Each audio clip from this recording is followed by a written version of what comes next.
Nous allons voir maintenant un premier tutoriel sur EBP Bâtiment 2017 sur tout ce qui va concerner les options de navigation et également les menus qui vous sont proposés.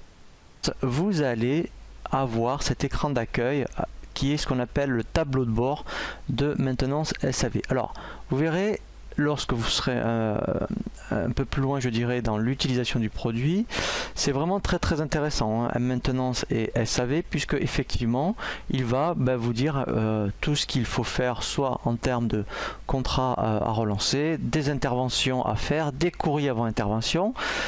Mais c'est vrai que lorsque vous débutez, je dirais, ce tableau de bord, au début, vous n'allez pas avoir l'utilité, donc vous pourrez le fermer et vous allez tomber sur un second tableau de bord. Alors en fait, hein, il y a des onglets en bas, et, donc là je l'ai fermé, il était ici, mais on peut naviguer soit sur l'un soit sur l'autre, et vous allez avoir aussi ce tableau. Ce tableau de bord va vous intéresser dans un premier temps un peu plus, puisque dès que vous allez faire des devis par exemple, vous voyez, vous allez avoir des relances par exemple au niveau des devis. Lorsque vous allez faire des factures de vente et d'achat, vous aurez des statistiques d'achat et de vente, et là vous aurez effectivement des échéances. Donc celui-ci va vous concerner un petit peu plus, je dirais, immédiatement.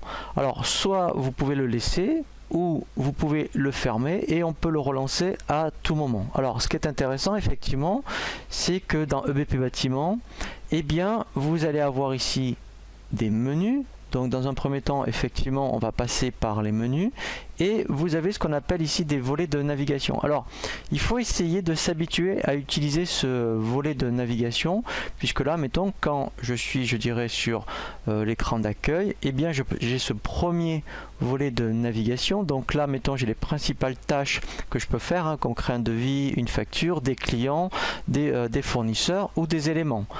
Donc, ici déjà je pourrais passer par là dès le début.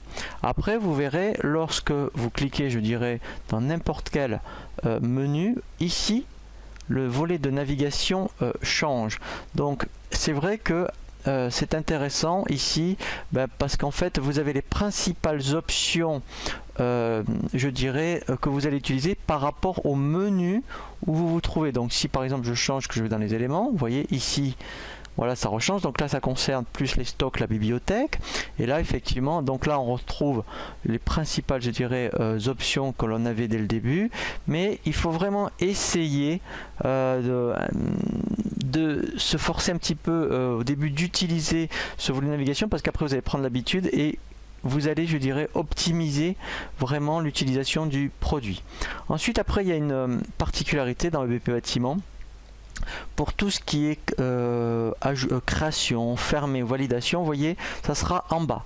Vous aurez tout le temps ces boutons, par exemple, ajouter, imprimer.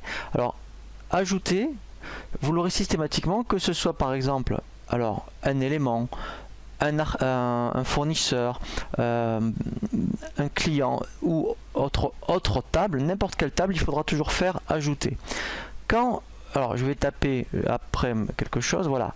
Quand vous aurez saisi, je dirais, une information, eh bien vous aurez toujours ce bouton enregistrer ou valider. Alors ça fait la même chose, sauf que quand je fais enregistrer, en fait je reste sur cet écran.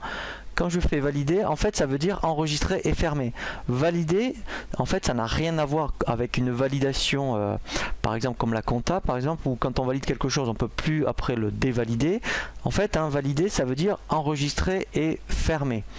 Après effectivement, eh bien alors si on fait valider, on n'a pas besoin de faire fermer. Si on fait enregistrer, après il faut faire fermer. Donc valider, c'est effectivement une synthèse des deux. Et après imprimer, en fait, là c'est pareil, qu'on soit dans des devis ou des factures, par exemple, eh bien vous verrez, donc là quand je vais aller dans les documents de vente, ah oui, donc là je suis sur un nouveau dossier, excusez-moi, eh bien en fait, il faudra faire toujours imprimer. Imprimer, en fait, voilà, ça permet de faire ce qu'on appelle un aperçu avant impression.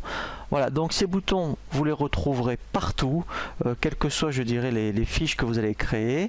Et effectivement, hein, il faudra toujours faire ajouter, enregistrer ou valider et imprimer pour faire des aperçus.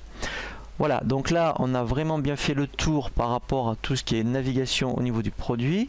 Maintenant, le premier tutoriel que je vous propose, c'est vraiment comment paramétrer toutes les informations nécessaires pour bien utiliser EBP Bâtiment